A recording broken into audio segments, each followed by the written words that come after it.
Oi, pessoal. Esse vídeo são sobre as neoplasias. E eu começo falando pelo conceito, então, de neoplasia. Neo vem de novo e plasia de constituição celular de um tecido.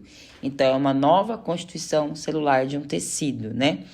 Ele se dá pela proliferação desordenada e anormal de células, né? E esse crescimento, né, essa proliferação, ela excede o padrão normal, né, das células normais. E ele vai persistir mesmo quando retirado a causa, né, que provocou essa proliferação celular. A gente lembra lá no vídeo anterior que eu falei sobre a hiperplasia, metaplasia e a displasia, né, que são alterações de células, né, que vão favorecer, então, a formação da neoplasia. Né? Então, a essência da transformação neoplásica é esse transtorno do crescimento e da diferenciação celular, né? A gente lembra lá que a hiperplasia, a metaplasia, a displasia, principalmente a metaplasia e a displasia, né? A alteração de tipo celular e a hiperplasia de volume, né? E isso que vai favorecer, então, a formação de células neoplásicas, né? E isso se dá através do que a gente chama de carcinogênese, né? A carcinogênese, ela acontece em 3 fases distintas, né? Que é a fase de iniciação, a fase de promoção ou proliferação e a fase de progressão e manifestação, né?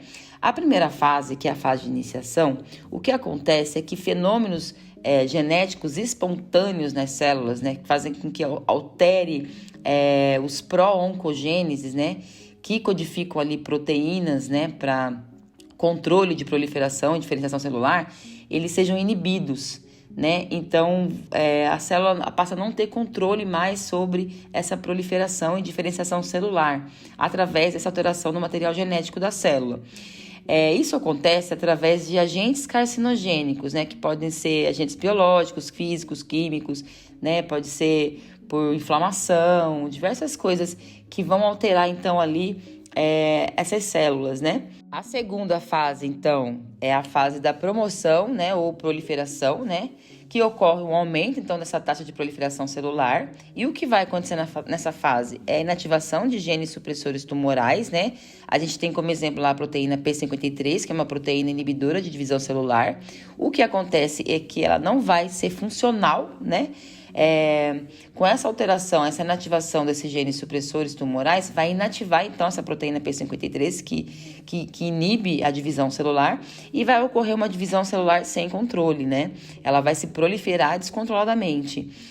E outra coisa que também favorece essa proliferação celular é o silenciamento de genes pró-apoptóticos, né?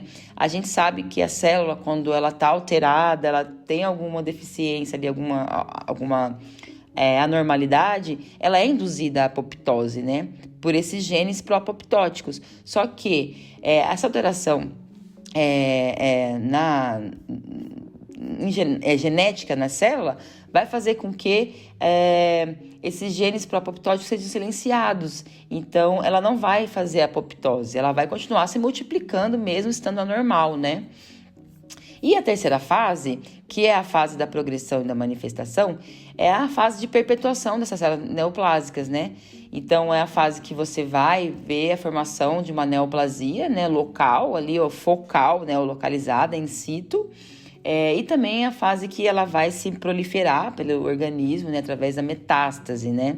Então, eu coloquei aqui uma imagem com um quadrinho, né, para poder ficar bem fácil de compreender essas 3 fases da carcinogênese, que é a iniciação, promoção ou proliferação, progressão e manifestação, né? E eu vou falar um pouquinho agora sobre a angiogênese, né, porque a metástase está muito envolvida também com a angiogênese. A angiogênese nada mais é que o crescimento, né, dos vasos, né, que vão se formando novos vasos ali naquela região do tumor. Então, existe um fator angiogênico, né, que vai favorecer, então, esse crescimento endotelial vascular.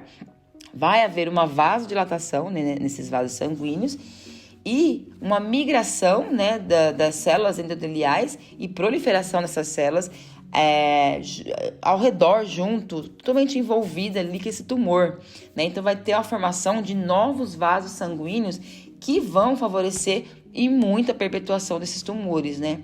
Vai fazer com que o tumor se torne autossuficiente, porque elas vão fornecer, então, o suprimento sanguíneo, né, necessário para que as células ali se perpetuem nesse local, né, que vai garantir o seu próprio crescimento, a sua proliferação, né, vai garantir com que as células tenham oxigênio, nutriente que eram para ser destinado às células normais, né. Então, a capacidade de replicação dessas células vão ser ilimitadas, assim, né? E a metástase, ela se dá, então, pela difusão dessas células neoplásicas pelo organismo. Ela vai atingir tecidos e órgãos, muitas vezes distantes do local da origem da neoplasia, dando, então, continuidade a esse desenvolvimento neoplásico, né? Então, as células, elas vão migrar, que pode ser também por via sanguínea, ou via linfática, ou transcavitária, mas também tem casos de implantação direta, né, pelo contato direto, por pele, mucosa e tudo mais. Mas, assim, via de regra, a metástase se dá pela via sanguínea, linfática, né, ou transcavitária. O que acontece é que a gente tem um tumor crescendo localmente, esse tumor vai se invadindo o local, né, vai fazendo uma invasão local ali naquele tecido, ele vai alcançar os vasos sanguíneos e as células tumorais, elas vão se aderir aos vasos sanguíneos de outro órgão, né, vão migrar até chegar em outro órgão, e ali elas vão se aderir naquele órgão, elas vão se infiltrar, né, invadir o tecido, e ali vai crescer um novo tumor, né, vai ser formado bem distante do local de início, né, do primeiro tumor, né, neoplásico, né. A gente está falando disso de tumores que são malignos, né, que fazem metástase. Nem todos os tumores fazem metástase, apenas os malignos, né.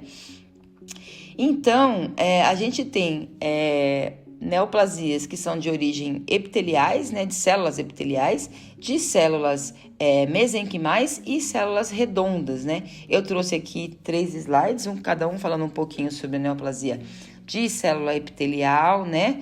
Que são as células do revestimento ali da uretra, bexiga, né? Túbulos renais, estômago, pele, boca, esôfago. E a gente tem também das mesenquimais, né, que é a célula adiposa, os condroblastos, osteoblastos, enfim, né, célula mesotelial. E a gente tem as células redondas, que são as células do sistema imune ali, né, são os linfócitos B, T, monócito, macrófago, mastócitos, né, os eosinófilos, basófilos, neutrófilos, que são os granulócitos, as hemácias, né, e também trouxe esse quadrinho aqui para mostrar a diferenciação entre as células, as neoplasias que são benignas e as que são malignas, né? Que isso é muito importante também saber diferenciar um tipo de neoformação, né, do outro. Eu trouxe esse quadrinho aqui um pouquinho falando sobre o diagnóstico. A gente sabe o quanto é importante o diagnóstico precoce das neoplasias, né? Porque isso vai impactar tanto na qualidade de vida do animal, quanto na probabilidade de um animal sobreviver a um câncer né? A uma neoplasia que é cancerígena, né? Então, quando você tem um animal suspeito, né? A sua suspeita então, de uma neoplasia, né? Você tem ali à sua disposição o diagnóstico clínico, que é a anamnese, histórico, exame físico, e os exames complementares, né? Que podem ser feitos por PAF, né, ou imprint para citologia, mas é mais comum, né, o PAF, acredito eu, e a biópsia também na histopatologia, ou o PAF também na histopatologia. E os exames de imagem, eles auxiliam também, principalmente para você visualizar se essa neoplasia ela está muito invasiva, se está muito vascularizada, qual região está cometendo. Enfim, o raio-x, a ultrassom, a tomografia, a ressonância, se é contrastado ou não também, vai ajudar bastante, né? E tem essa cintilografia, que é citada na literatura, mas que eu acho que não é muito comum na prática, né? É muito mais em pesquisas. E a gente sabe da importância desse diagnóstico precoce, então, como eu comentei, que o animal ali acaba desenvolvendo, né, as chamadas síndromes paraneoplásicas. E essa síndrome paraneoplásica é o conjunto, então, destes sinais sistêmicos que são resultantes da instalação e da progressão dessa neoplasia no corpo desse animal, né? Aqui nesse último slide eu trouxe então como é feita então a nomenclatura, né, dessas neoplasias, né? Então leva-se em consideração a origem celular, né, o comportamento biológico, né, das neoplasias, se é benigna, se é maligna, né, que tipo de célula que é, né, se é epitelial, mesenquimal, se é redonda e tudo mais. E no outro lado aqui eu trouxe as exceções, né, que são os blastomas, né, os tumores mistos, teratoma. Então, eu nem vou comentar muito, eu vou deixar aqui para vocês mesmos observarem, tá bom? Muito obrigada, eu espero ter ajudado você no seu aprendizado e bons estudos para você.